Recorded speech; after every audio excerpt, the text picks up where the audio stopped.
नमस्कार किसान भाइयों। आज के वीडियो में हम लोग चर्चा करने वाले हैं कि ट्राइकोगामा का प्रयोग खेत में किस तरीके से लाभकारी होता है और ये किस तरीके से कीट को खत्म कर देता है। कीट की आगे वाली जो नुकसानदायक कीट होते हैं खेत में, उनकी पीढ़ी को कैसे समाप्त कर देता है और साथ ही में किसान को इससे खेत में प्रयोग करने से क्या लाभ है और क्यों प्रयोग इसको किसान को करना चाहिए।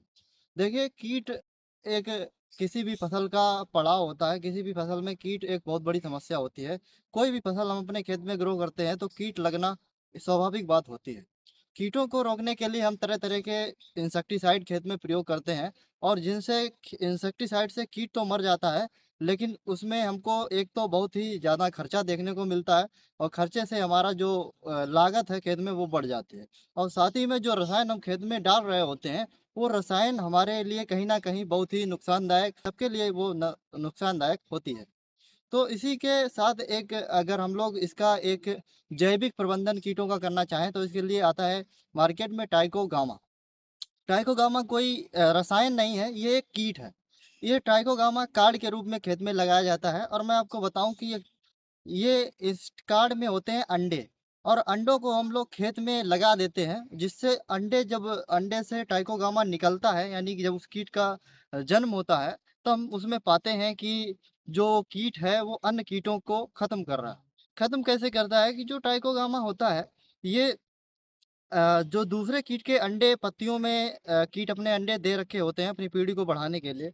तो साथ ही में होता क्या है कि जो अंडे होते हैं उनके अंदर ये ट्राइकोगामा अपने अंडे देता है और अपने अंडे जब देता है तो जब कीट का जो अंडा होता है उसमें जर्मिनेशन होता है या नए कीट का निर्माण होता है, तो उसमें किसी दूसरे शत्रु कीट का निर्माण नहीं होता है, उसमें होता है ट्राइकोगामा के ही कीट का निर्माण।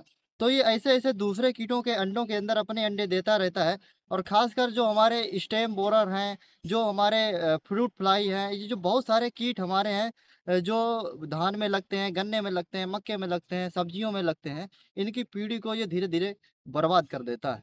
इसी प्रकार से हम पाते हैं कि जो हमें इंसेक्टिसाइड का प्रयोग कम करना पड़ता है या फिर बिल्कुल ही डिस्ट्रॉय कतई भी नहीं करना पड़ता है। क्योंकि जो ट्राइकोगामा है, इसकी ख़ास बात ये है, ये फसल के लिए कतई भी नुकसानदायक नहीं है और साथ ही में इंसानों के लिए या किसी भी जीव के लिए नुकसानदायक नहीं है। ये एक कीट है और ये दूसरे कीटों को ख़त्म करता है। साथ ही में मैंने आपको बताया किस तरीके से ये अंडे देता है और इस प्रोसेस से तरीके से ये दूसरे कीटों को नष्ट कर देता है। तो अब जान लेते हैं कि अगर किसान इसका प्रयोग अपने खेत में करना चाहता है, तो इसकी कितनी मात्रा खेत में दे। देखिए, मात्रा की बात करें तो इसके कार्ड मार्केट में आते हैं और इसको मार्केट में अगर आपको माँगना है तो ट्राइकोगामा कार्ड के नाम से मिलता है। तो अगर आप लोग इसका प्रयोग करना चाहते हैं तो 1 एकड़ में आप 8 से 10 कार्ड लगा सकते हैं और ज़रूरत के अनुसार यानी कीटों की संख्या के अनुसार आप कार्डों की संख्या घटा और बढ़ा सकते हैं।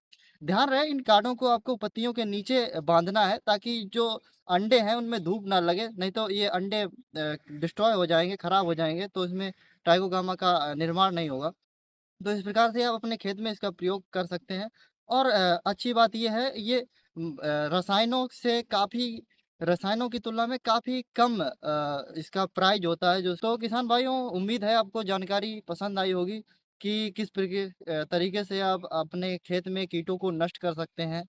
ये एक जैविक प्रबंधन है और इसी प्रकार से आप कृषि से रिलेटेड एग्रीकल्चर से रिलेटेड जानकारी प्राप्त करना चाहते हैं, तो हमारे चैनल अग्रि दीपांशु को सब्सक्राइब कर लीजिए और वीडियो को पूरा देखने के लिए आपका बहुत-बहुत धन्यवाद।